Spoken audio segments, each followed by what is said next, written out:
Et nous enchaînons à présent avec Enjeu Patrimoine où nous allons faire un focus sur les investisseurs individuels sur les marchés financiers face aux nouvelles et aux évolutions récentes des marchés financiers. Pour en parler, nous avons le plaisir d'accueillir deux experts du sujet sur le plateau de Smart Patrimoine. Nous avons le plaisir d'accueillir tout d'abord Jérôme Brussac. Bonjour Jérôme Brussac. Bonjour Nicolas. Vous êtes président du groupe Rain et à vos côtés, on a le plaisir d'accueillir également Anne Guignard. Bonjour Anne Guignard. Bonjour Nicolas. Vous êtes directrice générale de Place des investisseurs. Alors, le focus de cette émission, c'est vraiment les investisseurs particuliers, individuels. On a vu il y a quelques semaines, effectivement, donc Donald Trump annonçait des droits de douane vis-à-vis d'un certain nombre de pays.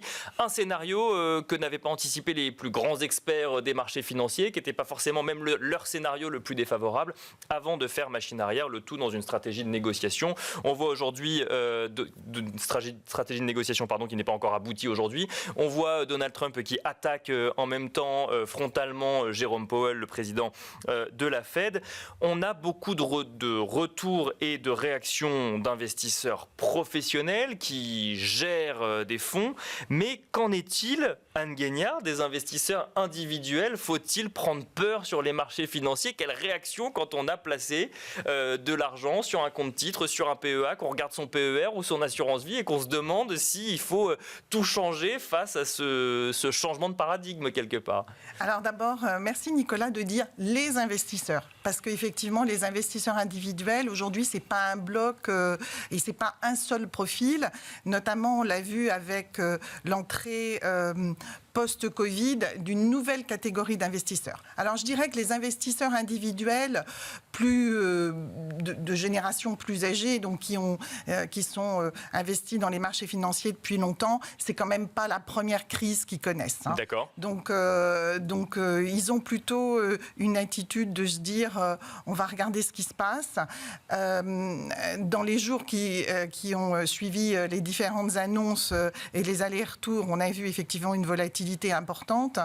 Et ces investisseurs les plus aguerris, pour eux, ça a été une opportunité de rentrer sur les marchés qui a quand même monté depuis des années, et donc ils étaient plutôt tous à regarder est-ce qu'il y a des opportunités, parce que là on a vraiment des valeurs qui ont baissé et qui c'est absolument pas justifié, voilà, ou alors... Mais là faut être encore déjà un peu aguerri pour se dire j'ai des convictions sur telle valeur et j'y vais parce qu'il n'y a pas de justification à la baisse de cours. Exactement, donc ça c'est les investisseurs les plus aguerris. Ceux qui sont aussi aguerris vont pouvoir moyenner à la baisse en se disant bah tiens, cette valeur je l'ai achetée tel prix, mais là je m'aperçois que je peux en racheter et donc comme ça moyenner à la baisse. Et puis il y a aussi tous les investisseurs qui ne gèrent pas leur portefeuille en direct, et là mon voisin va peut-être pouvoir intervenir également, qui sont investis à travers des produits d'assurance vie. Bien donc sûr. Là qui ont délégué la gestion.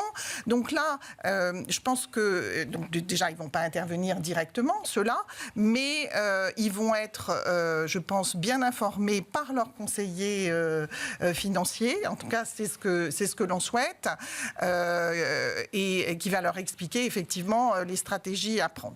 Maintenant, on y reviendra. Il faut aussi, même si c'est une opportunité d'intervenir, il y a quand même une instabilité Bien sûr. À respecter et la diversification. Avant cela, Jérôme Brussac, quand on ne suit pas les marchés au quotidien, mais qu'on a quand même une compréhension même légère des marchés financiers, on comprend que si les marchés baissent et si on parlait il y a quelques jours d'un mini-crack, d'un lundi noir sur les marchés, c'est qu'il y a plus de vendeurs que d'acheteurs. Oui, donc il y a plus de gens qui vendent que de gens qui achètent. Ouais. Quand on est investisseur particulier, est-ce qu'on appelle son conseiller en gestion de patrimoine en disant qu'est-ce qui se passe? Est-ce qu'il faut que moi aussi je vende si tout le monde vend? Oui, il y a une incompréhension qui est assez évidente. Il y a beaucoup d'appels. Alors nous, on gère bien évidemment des investisseurs, mais avec une notion moi je parle de famille, je dis qu'on conseille 10 000 familles dans le groupe Rain. D'accord. Et donc avec une stratégie qui est beaucoup plus long terme. Donc voilà, quand ils reçoivent comme ça des événements de marché qui sont extrêmement violents, c'est presque un fait politique plutôt qu'un fait de marché qui nous a amené vers cette baisse.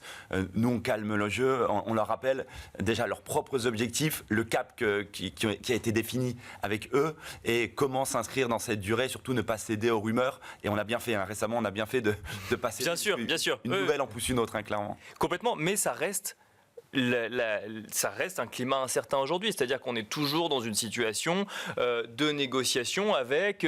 et puis ce qui peut rajouter quand même à l'incertitude, c'est que on a tous vu cette séquence au Sénat américain où on se rend compte que le représentant au commerce américain n'était même pas au courant de ce que le président avait décidé dans un sens ou dans l'autre.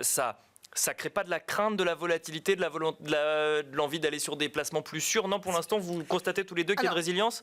Et ça crée de la volatilité. Ça, c'est ça. Elle est là, la volatilité. La volatilité. Bon, Anne Guignard et ensuite Jérôme Brussac. Ouais. Elle est là. Oui, ça doit en tout cas interpeller, et je pense que les investisseurs individuels, ils regardent. Du coup, ils vont suivre. Ça ne veut pas dire qu'ils sont pris de panique. Et je rappelle encore une fois, l'historique nous montre qu'en période de crise, les investisseurs individuels, ils sont plutôt net acheteurs. D'accord. Alors, il y a beaucoup de vendeurs parce qu'ils ont aussi moins forcément de contraintes que des investisseurs institutionnels dans leur choix. Mais quand vous dites net acheteur, ça veut dire qu'ils réagissent aussi rapidement, ils suivent quotidiennement presque pour... Oui, alors après ça, pour les volumes qu'ils représentent, par exemple sur Euronext, bien sûr, mais effectivement, le flux est plutôt net acheteur, de façon historique. Maintenant, effectivement, on est plus sur des faits politiques. Aujourd'hui, on rentre dans une période qui est quand même... nouvelle. Bien sûr. Oui, on change de paradigme. Le paradigme a changé. Alors, nous, les investisseurs face auxquels on est ne sont pas dans une logique court terme. Ils sont plutôt long terme. Ils ne sont pas que focalisés sur la bourse. C'est là aussi notre travail de ouvrir un horizon qui est beaucoup plus large. Il y a du non-coté, il y a de l'immobilier, il y a des choses. Alors, on sort d'une période très faste où tout était facile, où il suffisait de regarder une vidéo YouTube et on prenait 10% par an assez facilement. Et notre travail, c'est de relativiser maintenant tout ça et de les guider dans ce monde, bien sûr, par rapport au marché financier qui secoue fortement. Ceux qui étaient en place, il faut faire un peu le dos rond et regarder la stratégie long terme. Ceux qui n'y étaient pas, effectivement, nous, on pense qu'il y a de vraies opportunités à les saisir, soit pour se repositionner, soit pour... C'est un peu les soldes, donc voilà, il faut y revenir, quoi qu'il arrive. Et sinon, pour ceux qui ont pris un peu la baisse, aller se diversifier sur d'autres choses. Je crois que la stratégie et le cap est ce qu'il va falloir retenir pour le moyen terme, parce que ça va secouer encore pendant 3 ou 4 ans sur les marchés. Je rebondis, Jérôme Brussac, sur ce que vous dites. Alors, on pouvait regarder une vidéo YouTube et prendre 10%, effectivement, et on entendait beaucoup de gens dire il suffit de mettre son argent sur un ETF MSCI World, et puis hop, c'est bon, c'était réglé, on était devenu investisseur. Là, ça remet en cause ce type de stratégie aujourd'hui, Jérôme Brussac? Oui, alors nous, on en était déjà persuadés de longue date. C'est difficile de lutter contre ça. Quand quelqu'un vous dit que vous pouvez devenir milliardaire en 3 semaines sur Internet, aujourd'hui, on est dans un effet mondial avec le digital. Avec des marchés qui montaient. Voilà, et les marchés qui accompagnaient tout ça. Donc voilà, là où tous les fondamentaux ont repris leur place, là où le conseil et la stratégie revient, vraiment il faut non pas écouter ce que vous pouvez avoir sur YouTube, sauf voilà, si c'est Nicolas Pagnès qui le dit. C'est ça, sauf Smart Patrimoine. Voilà, prendre du recul, écouter bien sûr des conseils, diversifier ses placements, c'est le plus important. Anne Guignard, on parle d'investisseurs individuels et vous mentionnez effectivement que c'est une période d'opportunité pour un certain nombre d'entre eux. L'investisseur individuel, ça peut être quelqu'un de très aguerri sur les marchés financiers, qui analyse les sociétés, qui a des convictions, qui peut même avoir une approche potentiellement d'analyse technique ou autre. Quand on voit que les marchés réagissent à des déclarations d'un seul homme à la tête des États-Unis, est-ce que ça a encore une valeur de croire dans les résultats financiers trimestriels de telle ou telle entreprise du CAC 40 quand on est investisseur individuel? Alors, je vais aussi revenir sur ce que disait Jérôme, c'est que l'investisseur individuel, de façon traditionnelle, il est sur le moyen long terme. C'est vraiment pas... la grande majorité sont sur le long terme.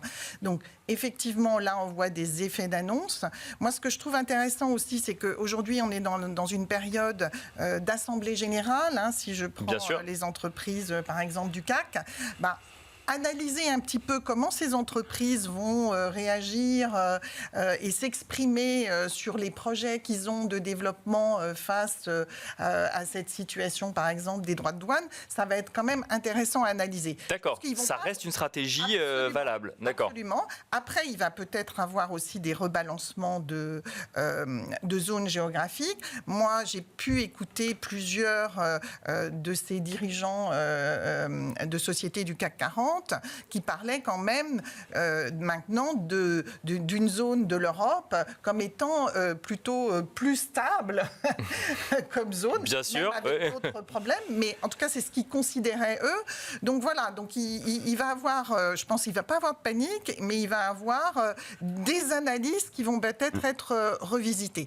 En revanche, il y a un point quand même qui est intéressant, c'est que là, on parle de finances plutôt classiques. Les nouveaux entrants qui sont venus après le Covid, qui sont là, vous parlez d'investisseurs individuels plus jeunes, effectivement, plus jeunes, qui arrivent chaque année sur les marchés, bien sûr. Ouais. Voilà, et qui vont être sur des crypto-actifs, donc qui connaissent quand même bien la volatilité, enfin, qui aiment bien la volatilité.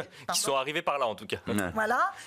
Là, on n'a pas encore beaucoup de recul pour voir comment ils vont réagir. Donc là, moi, je pense que dans quelques temps, ça sera intéressant de voir comment cette population réagit sur une période qui va durer. En fait, il ne faut pas opposer les deux stratégies. On l'avait vu, vous parliez de crypto-actifs, on l'avait vu à l'époque où Trump faisait une annonce, notre ami Elon Musk faisait une annonce sur les crypto-monnaies, ça montait, ça descendait en fonction de ses humeurs. Trump a fait des annonces, ça monte, ça descend. Donc il faut arriver à coupler les stratégies plus mathématiques, plus cartésiennes, avec aussi ces nouveaux effets de marché, et c'est ça qu'il va falloir combiner maintenant pour prendre acte des évolutions futures des cours. Clairement, seulement les annonces politiques ou seulement les annonces des résultats ne vont plus suffire. Clairement, c'est de gros indicateurs. Mais il faut garder la tête froide, même dans des périodes effectivement où on voit les marchés un peu secoués, quoi.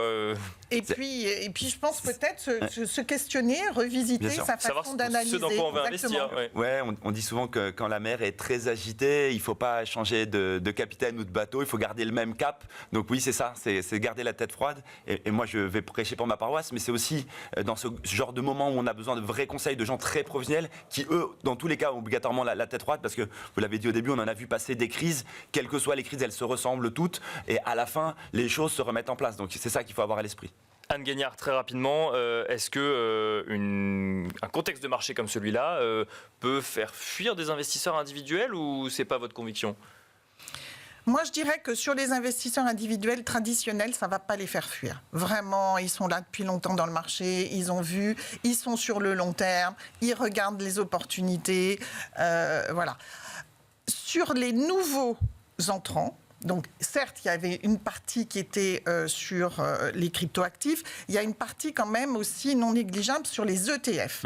Sur cela, je dirais qu'on a moins de recul sur leur comportement et leur capacité à justement combiner les différentes analyses. Donc là, peut-être qu'on va en perdre sur cette population-là, parce qu'on connaît moins bien les mécanismes qui les ont fait rentrer. Ils vont revenir à de la gestion plus active et ne pas se laisser porter uniquement par cette gestion passive qui a fait ses preuves récemment. Merci à tous les deux. Merci Anne Guignard, directrice générale de Place des Investisseurs. Merci Jérôme Russac, président du groupe Rain. Et quant à nous, on se retrouve tout de suite dans l'œil de l'expert.